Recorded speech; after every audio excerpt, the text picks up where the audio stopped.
لام را تلك آيات الكتاب المبين إنا أنزلناه قرآنا عربيا لعلكم تعقلون نحن نقص عليك أحسن القصص بما أوحينا إليك هذا القرآن وإن كنت من قبله لمن الغافلين صدق الله مولانا العظيم وصدق رسوله النبي الأمي الكريم ونحن على ذلك لمن الشاهدين والشاكرين والحمد لله رب العالمين. یہ ہے سورہ یوسف جو مکی دور کے آخر میں نازل ہوئی. اس وقت رسول اللہ صلی اللہ علیہ وآلہ وسلم اور مسلمان کافروں کی طرف سے سخت مشکلات میں تھے.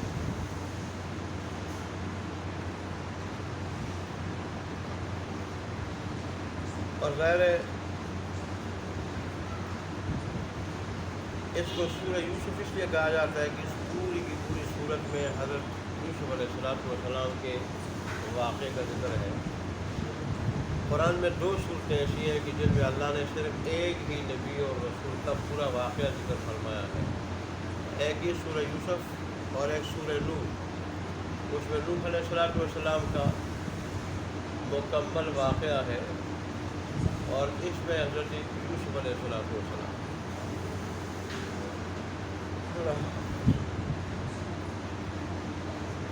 اس سورت کے اندر 111 آیتیں ہیں اور 12 رکوع. 1776 الفاظ پہ اور 79,901 حروف پر یہ مشتمل ہے. اس میں بھی وہی بنیادی مضامین ہے. اللہ تبارک و تعالیٰ کی وحدانیت، وقوع قیامت کا ذکر، قرآن مجید کی صداقت و حقانیت، رسول اللہ صلی اللہ علیہ وسلم کی رسالت کا ذکر. البتہ بنیادی مضمون اس کا، مرکزی مضمون اس کا بھی اللہ تبارک و تعالیٰ کی وحدانیت ہے.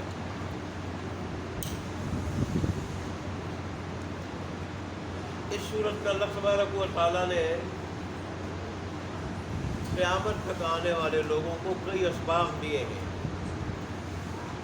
مثلا حاسد اور محسود کا انجام کیا ہوتا ہے. حاسد کرنے والا اور جس پہ وہ حسد کرتا ہے اس کا انجام کیا ہوتا ہے. مالک اور مملوک کا معاملہ کیا ہوتا ہے. اس میں شاہد اور مشہور کا بھی ذکر ہے اور ظاہر ہے قید اور اس سے رہائی کا بھی ذکر ہے. قحطسالی اور خوشحالی کا بھی ذکر ہے اور پھر فراق کا اور فصال کے دنوں کا بھی ذکر ہے. ایسے ہی ذلت و عزت اور قضاء اور قدر کے مسائل کا بھی ذکر ہے کہ اللہ تبارک و تعالی جو چاہتا ہے وہی ہوتا ہے اور انسان پر مختلف حالات آتے ہیں جنہیں جو میں شارٹ میں نے اس طرف اشارہ کر دیا. قید و بند کا بھی ذکر، رہائی کا بھی ذکر، قحطسالی کا بھی ذکر، خوشحالی کا بھی ذکر، ٹھیک ہے، فراق کا بھی، وصال کا بھی ذکر کہ انسان پر مختلف حالات آتے ہیں. لیکن انسان جب ڈرے نہ، ڈگمگائے نہ تو اللہ تبارک و تعالی انجام کار صابر بندہ انجام کار اللہ تبارک و تعالی اس کی مدد فرماتا ہے اور انجام کار وہ کامیاب ہوتا ہے، وہ غالب ہوتا ہے، وہ کامران ہوتا ہے. جیسے یوسف علیہ السلام آپ کے سامنے ہے. بھائیوں نے ان کو قتل کرنا چاہا، ہٹانا چاہا، کنویں میں ڈالا اور پھر اس میں جب ان کو کچھ نہیں ہوا اللہ نے بچایا تو پھر چند کوڑیوں کے بدلے عوض ان کو بیچ ڈالا، غلام بنا لیا، قتل کیا، اللہ نے قتل سے بچایا.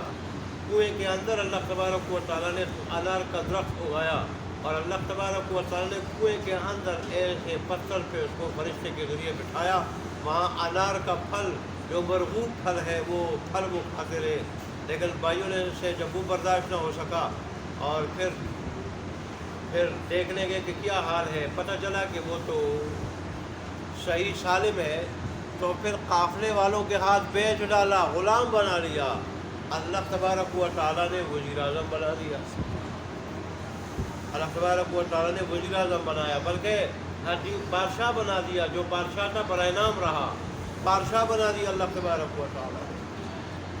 تو بھائی کیا چاہ رہے تھے، اللہ تبارک نے کیا کیا، اور پھر دیکھیں والدین وقتی طور پر ان کو جدائی کا صدمہ برداشت کرنا پڑا، بیماری برداشت کرنی پڑی، لیکن آخر اللہ نے صحت بھی دے دی، اللہ نے وصال بھی دے دیا، اللہ نے بیٹے سے کھلا دیا، اللہ تبارک و تعالیٰ نے بادشاہت والی زندگی کے مزے ان کو عطا کیے، اور بادشاہ بھی جب وقت کا نبی ہو، رسول ہو، عادل والی بادشاہت جس میں دنیا اور آخرت دونوں کے مزے، دنیا آخرت دونوں کے مزے، تو اللہ نے یہ سبق انسانیت کو دیا ہے۔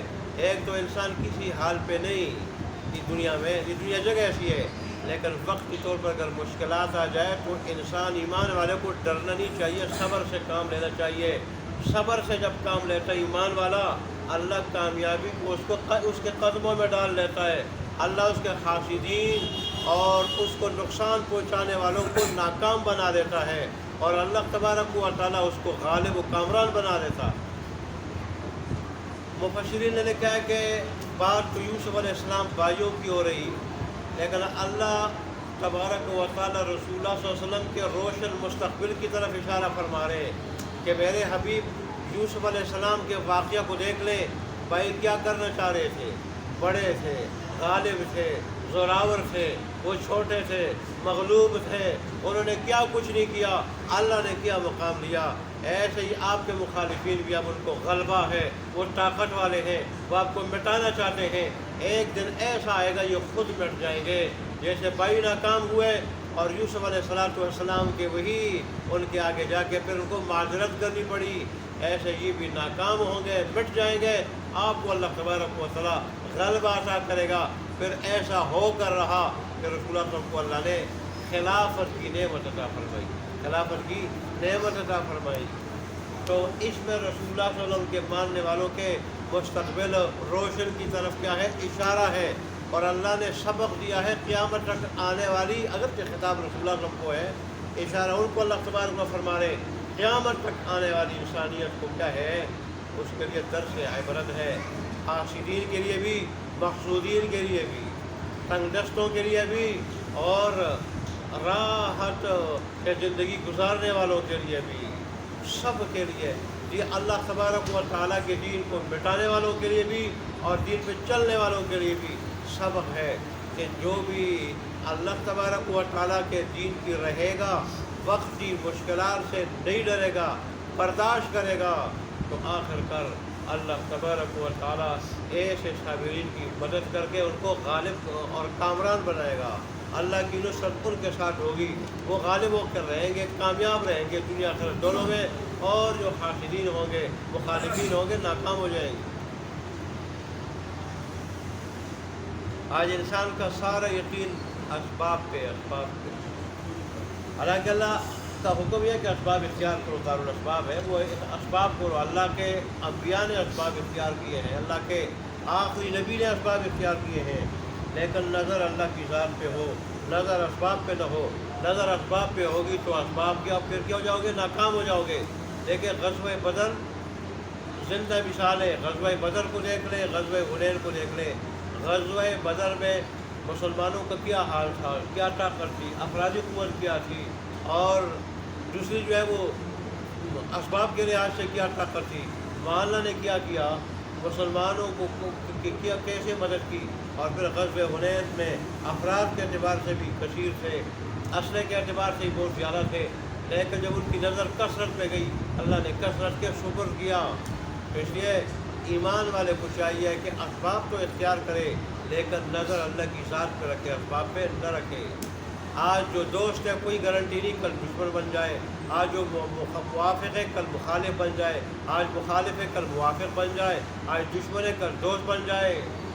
نامساعد حالات آدمی کی جو ہے نا وہ کہ حق میں ہو جائے، حق میں بن جائے، ایسے اللہ تبارک و تعالیٰ کے فیصلے ہو جائے۔ یہ صورت ہمیں یہی درس دے رہی ہے، اللہ تبارک و تعالیٰ اس پہ عمل کرنے کی توفیق عطا فرمائے۔ اور پھر اس کی ابتدا ہوتی ہے حروف مقطعات سے۔ حروف مقطعات کیا ہے؟ الف لام را۔ تو بعض مفسرین کہتے ہیں کہ الف سے مراد اللہ ہے، اللہ تبارک و تعالیٰ، اور لام سے مراد اللہ تبارک و تعالیٰ کا لطف ہے، اللہ کا لطف و لطافت ہے، اور را سے مراد اللہ کی رحمت و رافت ہے۔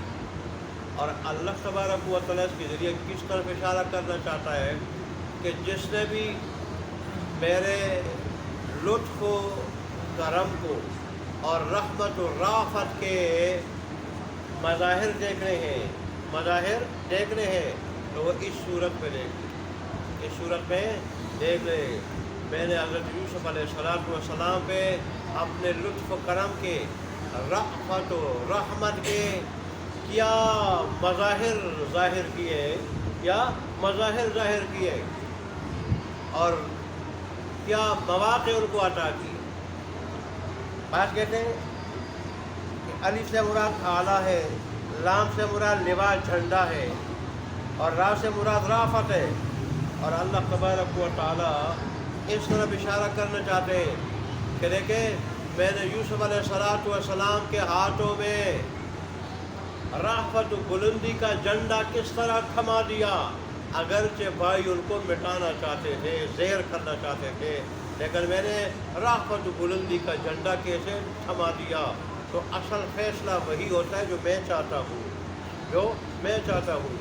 لوگ بڑا چاہے، مٹانا چاہے، مغلوب کرنا چاہے، ناکام بنانا چاہے، لیکن اللہ کامیاب بنانا چاہے تو وہ آدمی کامیاب ہو جاتا ہے۔ یہ ان کی عادت، یہ قرآن اٹھا دے ادھر رکھ دیں، ان کو نیند آ رہی ہے، سب قرآن کی بیٹی ہو۔ تو کامیاب و کامران وہ ہوتا ہے جس کو اللہ تبارک و تعالیٰ کامیاب و کامران بنا دے، جس کو اللہ بنا دے۔ دنیا جس کو کامیابی دینا چاہے اس کو کامیاب نہیں کر سکتے، جس کو ناکام بنانا چاہے اس کو ناکام نہیں بنا سکتے۔ تو اس لیے اللہ تبارک و تعالیٰ نے ہمیں اس صورت کے ذریعے یہ پیغام دیا ہے کہ ایمان والے کو چاہیے کہ یقین میری ذات پہ رکھے۔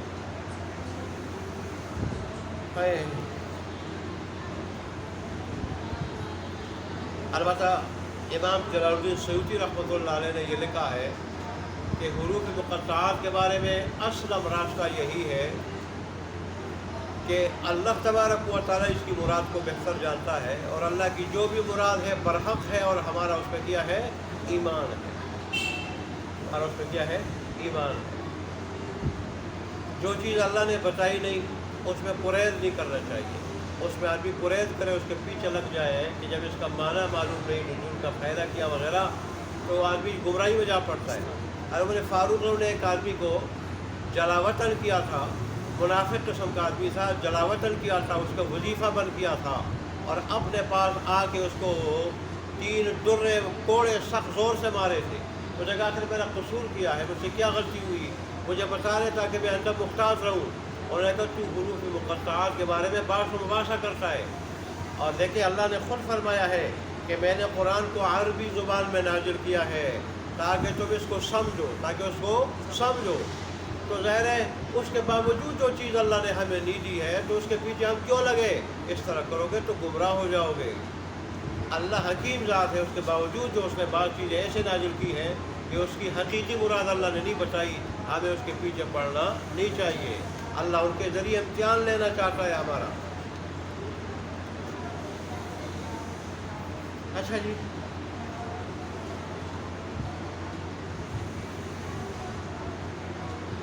الف لام را واللہ اعلم بمرادہ بذلک تلک آیات الکتاب المبین۔ یہ آیتیں ہیں کھول کر بیان کرنے والی کتاب کی، کھول کر بیان کرنے والی کتاب کی۔ قرآن ہر چیز کو کھول کھول کر بیان کر رہا ہے، گمراہی کو بھی، ہدایت کو بھی، حق کو بھی، باطل کو بھی، اور اللہ کے احکام کو بھی، اللہ کے احکام کو بھی۔ انا انزلناہ، بے شک ہم نے اتارا ہے اس کو، قرآناً، قرآن عربیہ، عربی زبان میں، عربی زبان میں، لعلکم تعقلون، تاکہ تم اس کو سمجھ سکو۔ رسول اللہ کے ارشاد بھی ہے کہ تم عرب لوگوں سے تین چیزوں کی وجہ سے، تین وجہوں سے محبت کرو۔ ایک تو میں عربی ہوں، تمہارا نبی، آخری نبی عربی ہوں، اس وجہ سے عرب سے محبت رکھو کرو، اور ایک قرآن عربی ہے، اور ایک جنت کی زبان بھی کیا ہے، عربی ہے۔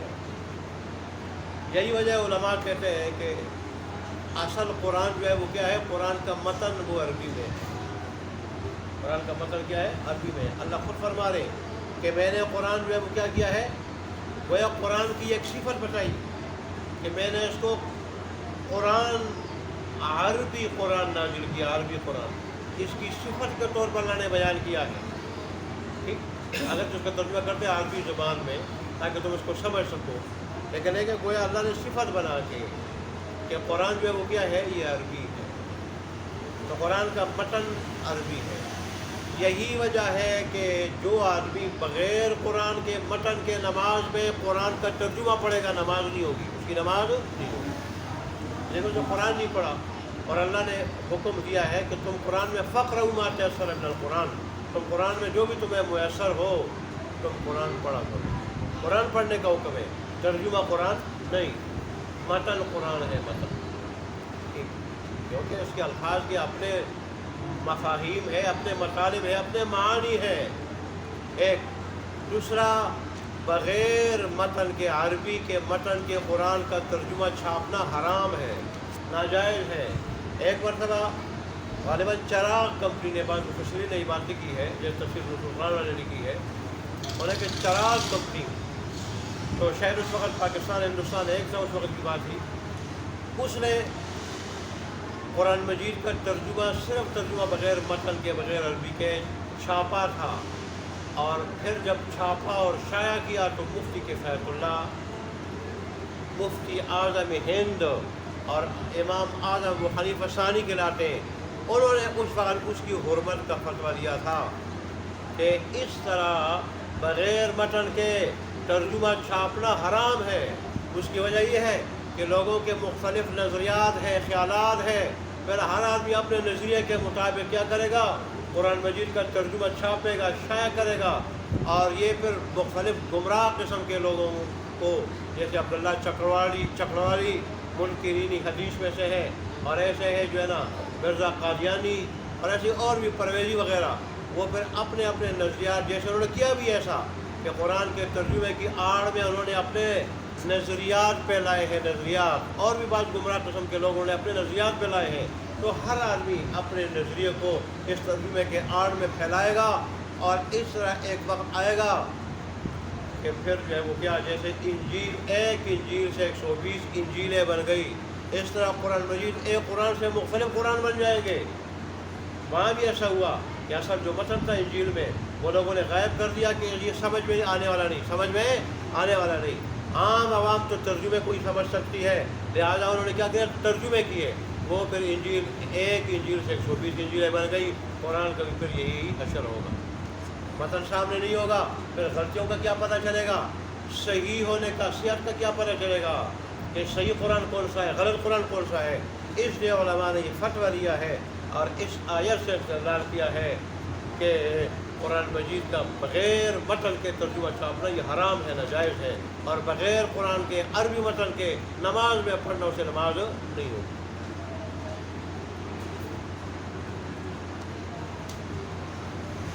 اللہ نے فرمایا کیوں عربی زبان میں قرآن نازل کیا، لعلکم تعقلون، تاکہ تم اس کو سمجھ۔ یہ جو موجودہ عرب ہے، ان سے پہلے قوم عاد اور سمود، ان کی زبان بھی عربی تھی، قوم عاد سمود کی زبان بھی عربی تھی۔ ویسے عرب کے 3 دور ہیں، بادیہ عاربہ مستعربہ، بادیہ عاربہ مستعربہ، یہ جو موجودہ عرب ہے یہ مستعرب عرب کہلاتے ہیں، اور یہ اسماعیل علیہ السلام کی اولاد میں سے۔ اسماعیل علیہ السلام اصل میں وہ تو باہر سے آئے تھے، اللہ کے حکم سے ابراہیم علیہ السلام نے مکہ میں چھوڑا تھا، بے آب و گیا سرزمین جنگل میں چھوڑا تھا، تو یہاں قبیلے بنو جرہم کے لوگ بھی حضرت اسماعیل علیہ السلام اور حضرت ہاجرہ کو دے کے آباد ہو گئے تھے۔ تو ان کے اختلاف سے، شادی بھی ان سے کی اسماعیل علیہ السلام نے، ان کے اختلاف سے یہ زبان وجود میں آئی، یہ زبان وجود میں آئی، جس کو عربی مستعرب کہا جاتا ہے، اب عربی مستعربہ کہا جاتا ہے۔ تو موجودہ عرب جو ہے عرب مستعربہ ہے۔ پھر اللہ تبارک و تعالیٰ نے اس زبان کو، عربی مستعربہ کو اور عرب مستعربہ کی زبان کو اللہ نے ترقی دی، یہاں تک کہ ترقی کرتے کرتے کرتے عروج تک پہنچ گئی، اور رسول اللہ صلی اللہ علیہ وسلم جب آئے، آپ کی بعثت ہوئی، اس وقت یہ اپنے عروج پہ پہنچی تھی۔ ساری زبانوں سے یہ کیا تھی؟ فوقیت رکھتی تھی ساری زبانوں پہ۔ یہ ہے تو بڑی مختصر مگر ہے بڑی جامع، ہے بڑی جامع۔ جیسے ہم اردو میں کہتے ہیں کہ وہ شخص چلا گیا، کتنے الفاظ ہیں؟ وہ شخص چلا گیا، عربی میں ذہبہ، ایک لفظ سے اس کا مفہوم ادا ہو جاتا ہے، بڑی جامع زبان ہے۔ تو بہر اللہ تبارک نے فرمایا کہ ہم نے اس کو عربی مستعربہ میں نازل کیا۔ قرآن کو کون سی عربی میں ہے؟ عربی مستعربہ میں، تاکہ تم اس کو سمجھ سکو، کل کوئی یہ نہیں کہہ سکے ہماری زبان اور تھی، قرآن کی زبان اور تھی، تو ہم کیا سمجھیں اس کو؟ قرآن میں اس کا ذکر ہے دوسری جگہ۔ نحن نقص علیک احسن القصص، یہ جو قصہ یا قصہ ہے اس کے دو معنی آتے ہیں، ایک مصدری معنی جس کا معنی بیان کرنا، اور ایک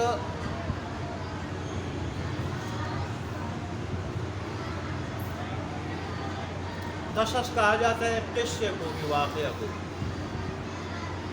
قصے اور واقعہ اور کہانی کو بھی کہا جاتا ہے۔ دونوں معنی یہاں مراد ہو سکتے ہیں۔ یہ معنی بھی ہو سکتا ہے کہ ہم جو کچھ وحی کے ذریعے آپ تک پہنچاتے ہیں، یہ ہم آپ کے سامنے اچھی طرح بیان کرتے ہیں تاکہ کوئی چیز مخفی نہ رہے۔ اور یہ بھی مطلب ہے اس صورت کے اندر ہم آپ کو ایک اچھا واقعہ، سارے واقعوں سے سچا اور سارے واقعوں سے اچھا، بڑی عبرتوں والا، اسباق والا واقعہ بیان کرنے لگے۔ جیسے میں نے آپ کو بتایا کہ اس واقعے میں کئی اسباق اللہ تبارک و تعالیٰ نے قیامت تک آنے والی انسانیت کو دیے ہیں، اللہ ان پہ عمل کرنے کی توفیق عطا فرمائے۔ اچھا جی، تو نحن نقص علیک احسن القصص سے ہم بیان کرنے لگے ہیں آپ کے سامنے قصوں میں سے سب سے اچھا قصہ، واقعات میں سے سب سے اچھا واقعہ، بما اوحینا الیک ھذا القرآن، اس وجہ سے کہ ہم آپ کی طرف اس قرآن کی وحی کرنے لگے ہیں،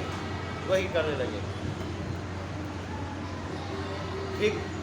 اور یہ بھی ترجمہ کیا جا سکتا ہے اس وحی کے ذریعے جو ہم اس قرآن کے ذریعے آپ کی طرف کرتے ہیں، اس کے ذریعے وہ قصہ سنانا چاہتے ہیں۔ وَإِن كُنْتَ، اور اگرچہ تھے آپ من قبلی سے پہلے لَمِنَ الْغَافِلِينَ، البتہ بے خبر لوگوں میں سے، آپ کو پتہ نہیں تھا۔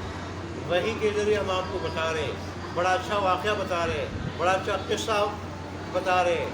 یہ اس بات کی دلیل بھی ہے کہ آپ اللہ کے نبی ہیں، آپ اللہ کے نبی ہیں۔ اور جو کچھ یہ کلام ہے یہ آپ کا اپنا گڑھا ہوا نہیں، یہ رب العالمین کی طرف سے۔ تو قرآن مجید کی حقانیت و صداقت بھی آ گئی، اور رسول اللہ صلی اللہ علیہ وآلہ وسلم کی رسالت کی حقانیت بھی آ گئی کہ جو واقعہ منعن کوئی آدمی بیان کرے اور کسی کتاب سے پڑھ کے نہیں، تاریخی کتاب سے پڑھ کے نہیں، کسی آدمی سے سن کے نہیں، اور ٹھیک بیان کرے، تو ظاہر ہے وہ اللہ کا نبی ہو سکتا ہے، اللہ کے نبی کے سوا کوئی اور نہیں ہو سکتا۔ لہٰذا بدبختوں تمہیں اللہ کے نبی کی پر ایمان لانا چاہیے، اور یہ جو کچھ کلام پیش کر رہا ہے اس قرآن پر، اس کلام کو بھی ماننا چاہیے، اس پر بھی ایمان لانا چاہیے۔